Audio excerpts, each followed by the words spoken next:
Bueno, muchas gracias.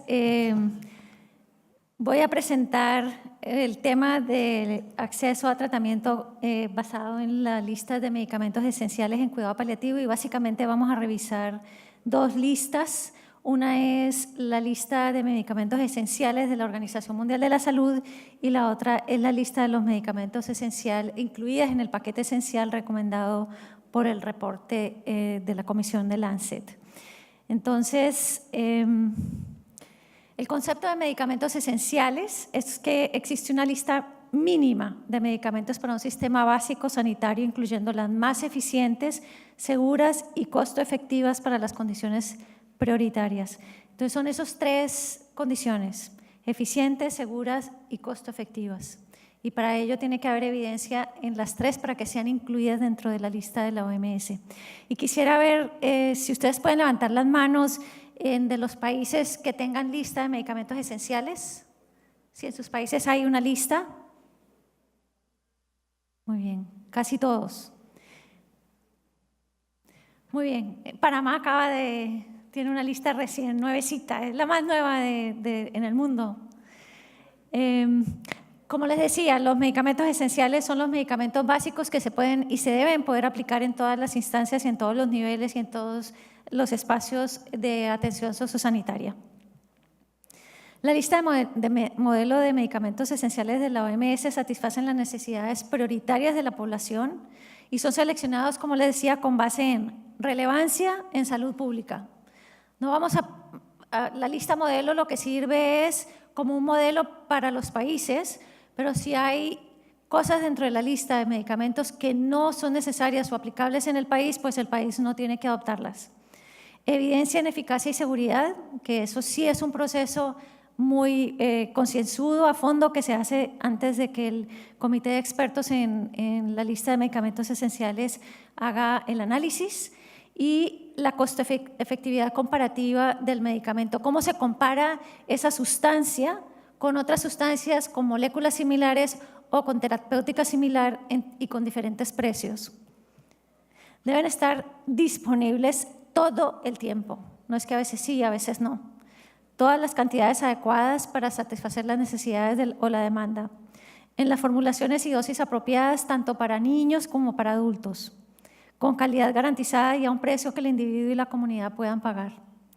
No podemos poner en la lista de medicamentos esenciales. Por eso, si recuerdan ustedes, cuando hubo toda la campaña de los antirretrovirales, en donde los antirretrovirales estaban todavía patentados, muchos de los tratamientos, y hubo unos grupos que se habían reconocido como esenciales porque estaba la epidemia del VIH y SIDA, pero los tratamientos que había estaban todavía patentados y entonces no podían entrar a ser vendidos como genéricos o en precios bajos, y hubo sobre todo una propuesta y una campaña que salió desde la India, donde se logró hacer medicamentos antirretrovirales genéricos a pesar de que todavía había una cobertura, y las Naciones Unidas consideró en ese momento que la necesidad prioritaria era la salud poblacional y que por lo tanto no había una infringencia en la patente.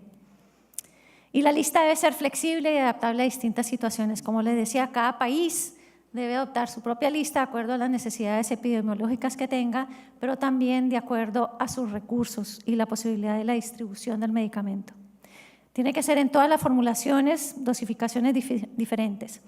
Bueno, les cuento, tenemos una trayectoria, digamos, de trabajo con medicamentos esenciales en cuidado paliativo. Por allá en el 2007 la IHPC desarrolló una lista de medicamentos esenciales en cuidado paliativo, y más tarde, en el 2013, la Organización Mundial de la Salud le pidió a la IHPC que si podíamos hacer una lista de medicamentos esenciales para cuidado paliativo que fuera basada en la evidencia, siguiendo, como les decía, los criterios que les presenté anteriormente. En ese proceso desarrollamos estos pasos. Primero, identificamos las causas más comunes de mortalidad, identificamos los síntomas más comunes y complejos para esas condiciones de la alta mortalidad, y además identificamos los medicamentos apropiados para tratar y controlar esos síntomas, no para las condiciones de base. o sea, nos focalizamos solamente en el tratamiento de los síntomas. Y esto solamente estamos hablando de la parte física y algunos, por supuesto, algunos síntomas psicológicos. Las causas más comunes de mortalidad para el 2008, entonces, encontramos que fueron cardíacas, cáncer, ACVs, enfermedad crónica respiratoria, EPOCs, accidentes y diabetes.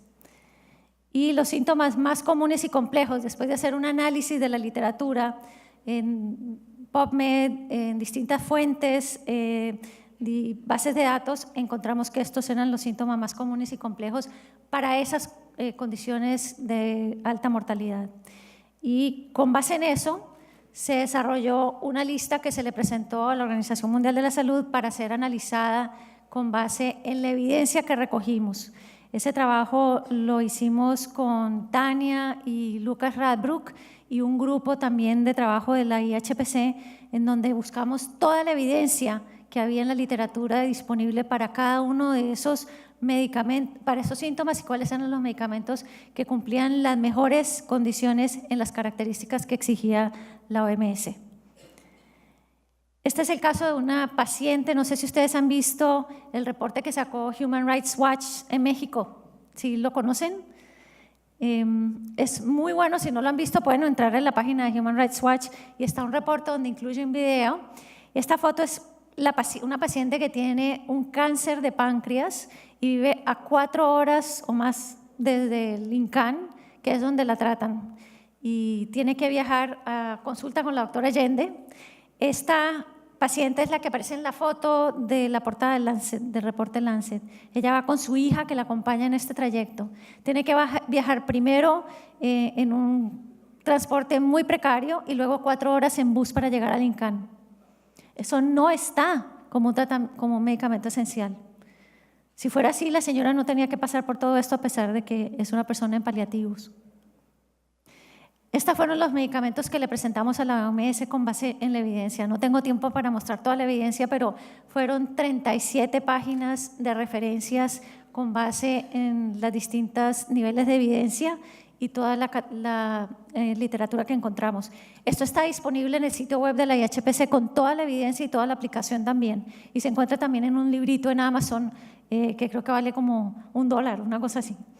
Bueno, en resumen, el nivel de evidencia, eficacia y seguridad para medicamentos utilizados en cuidado paliativo encontramos son muy limitados los niveles de evidencia. La potencia de la evidencia está determinada por la capacidad de ese medicamento que uno pueda decir que es eficaz y seguro en todas las instancias y que además es costo efectivo. Pero evidentemente cuando buscamos los estudios, encontramos que estudios randomizados, dobles ciegos, controlados en cuidado paliativo son muy pocos, porque los pacientes, primero, no es ético, segundo, los pacientes fallecen en el transcurso, entonces la posibilidad de publicar con esos niveles de evidencia es limitada. Pero sí existe evidencia potente en niveles A y B para 4 medicamentos: dexametasona para la anorexia, amitriptilina y fluoxetina para la depresión y morfina para disnea y dolor. Ahí sí hay una evidencia muy fuerte que no tiene ninguna refutación. Los otros medicamentos de la lista que les mostré anteriormente tenían niveles C y D, o sea, o es débil o es un consenso de expertos, es una opinión de diferentes expertos que esa se cataloga como potencia D. La edición de 18 de la lista de medicamentos esenciales de la OMS, entonces, adicional a los medicamentos, incluyó una sección separada que se llama ahora la sección 2 para dolor y cuidados paliativos. ¿Por qué? Porque antes estaban incluidos dentro de cáncer y había un párrafo que decía todos los medicamentos necesarios para manejar los síntomas en cáncer avanzado son considerados esenciales. O sea, una cosa de interpretación muy amplia, gris, sin ninguna guía. De manera que cuando le argumentamos a la OMS y al comité de expertos que los medicamentos esenciales no eran solo para cáncer, ellos con toda la razón aceptaron y tenemos ahora una sección nueva que se llama, por la importancia que tiene la sección 2, y quedó como, aquí como se las muestro, es la sección 2 que se llama medicamentos para dolor y para cuidado paliativo en la lista modelo. Esto fue las los medicamentos que quedaron al final, después del análisis que hizo el Comité de Expertos de la OMS en la selección de medicamentos, y fueron los que quedaron en esa lista.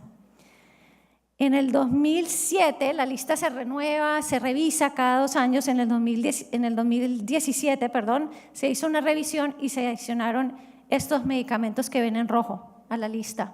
O sea, la lista fue actualizada con estos nuevos medicamentos que están acá en rojo, y como analgésicos se incluyeron el fentanilo y la metadona. La metadona era algo que veníamos desde la perspectiva de los paliativos trabajando muchísimo para que la OMS lo incluyera. Ya estaba incluido metadona, pero para el tratamiento de sustitución de dependencia. Bueno, este es el reporte, esta es la lista del paquete esencial que están incluidos en el paquete esencial del reporte Lancet. Como ven ustedes, es muy pequeñita. Es una versión abreviada de la lista de la OMS. ¿Por qué? Porque en el Lancet lo que tratamos de hacer cuando estuvimos trabajando en los costos es identificar cuáles eran los medicamentos básicos, esenciales, y que fueran también los más económicos para los países de más bajos recursos.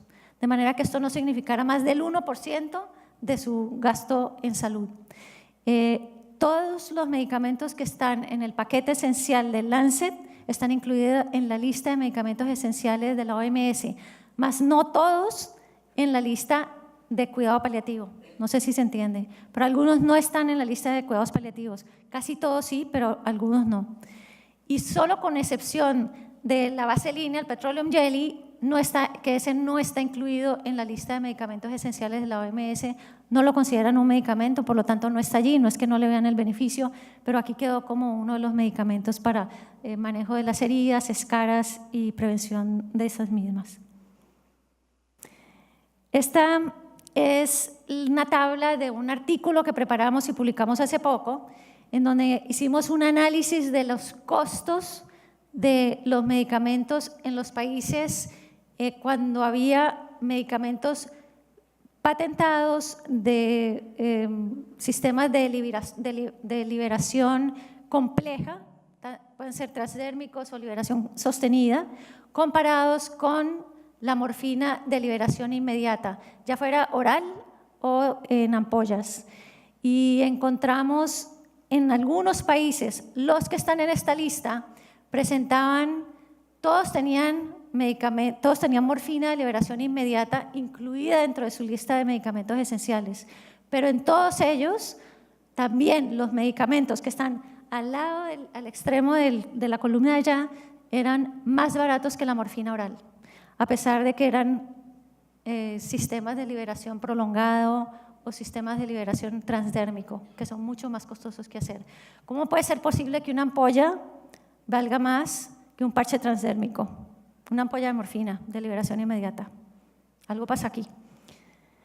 Y de ese grupo, estos son los países en donde eso sucede, y un poco más allá les muestro los precios. No, mañana hablo de los precios, hoy no. Pero lo que sí es que nos llamó la atención en algunos casos, particularmente con respecto a las ampollas de morfina, eran excesivamente costosas.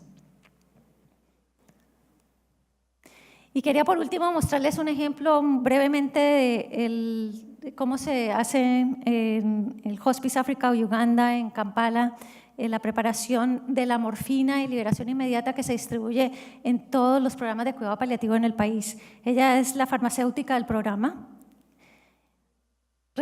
Importan con la autorización del ministerio las sales, la morfina en sulfato, y hacen la reconstitución y la envasan en estas botellas de plástico que de acuerdo al color son la concentración del medicamento. Y fíjense que esto permite que la enfermera que está con la maleta con los medicamentos pueda hacer la visita en casa y entregarle y llevarle las botellas al paciente. En cada botella hay una marca que le dice con líneas, en caso de que el paciente no pueda leer, tiene que batir el frasco y tomar hasta esta línea, hasta esta línea, hasta esta línea, en caso de que el paciente no pueda tomar. Pero es una manera de llevar también la posibilidad de tener acceso al tratamiento de dolor para pacientes que, como la paciente de México les presenté hace un tiempo, no tenga que viajar 4 horas en bus para recibir un medicamento. Muchas gracias.